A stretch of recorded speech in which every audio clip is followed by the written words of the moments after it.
ஹரே கிருஷ்ணா. ஓம் நமோ பகவத்தே வாசுதேவாய. ஹரே கிருஷ்ணா. ஸ்ரீமத் பகவத்கீதை அத்தியாயம் 3 கர்மயோகம் பதம் 29.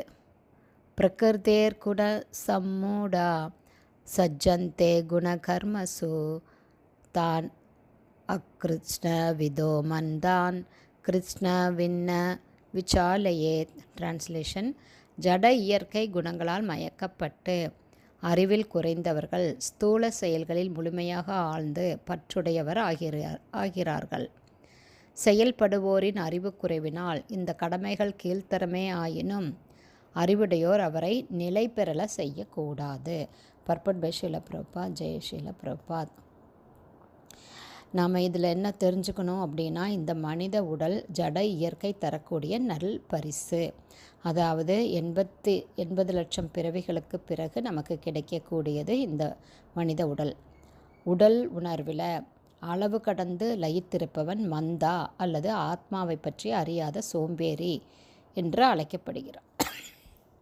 அதாவது பகவான் இங்கே என்ன சொல்கிறார் அப்படின்னா, அறிவில்லாத மனிதன்தான் இந்த ஸ்தூல உடலையே தான் நினச்சிட்டு இந்த உடல் மூலமான உறவுகளை சொந்தம்னு அதிலேயே லயித்திருக்கிறான். அப்படிப்பட்டவன் தான் மந்தா அப்படின்னு இங்கே சொல்கிறாங்க.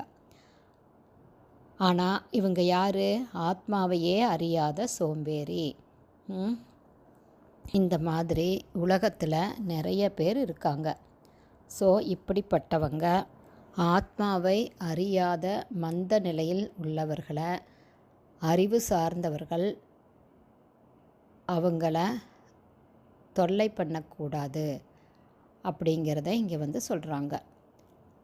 ஏன்னா அறிவில் குறைந்தவர்களால் பகவான் கிருஷ்ணருடைய சாநித்தியத்தையோ அவருடைய உயர்ந்த வைபவங்களையோ பாராட்ட முடியாது.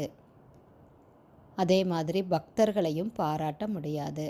அதனால் அப்படிப்பட்டவங்களை தொல்லை செஞ்சு ஆன்மீக விழிப்புணர்வே இல்லாதவங்களுக்கு நாம் நீ உடல் கிடையாது ஆத்மான்னு சொன்னாலுமே புரிஞ்சிக்க முடியாத மக்களுக்கு அதையெல்லாம் சொல்கிறத தவிர்த்துட்டு தன்னுடைய சொந்த ஆன்மீக சாதனைகளை, அதாவது பக்தி செயல்களை அமைதியாக செய்யணும் அப்படின்னு பகவான் கிருஷ்ணர் இங்கே சொல்கிறாரு.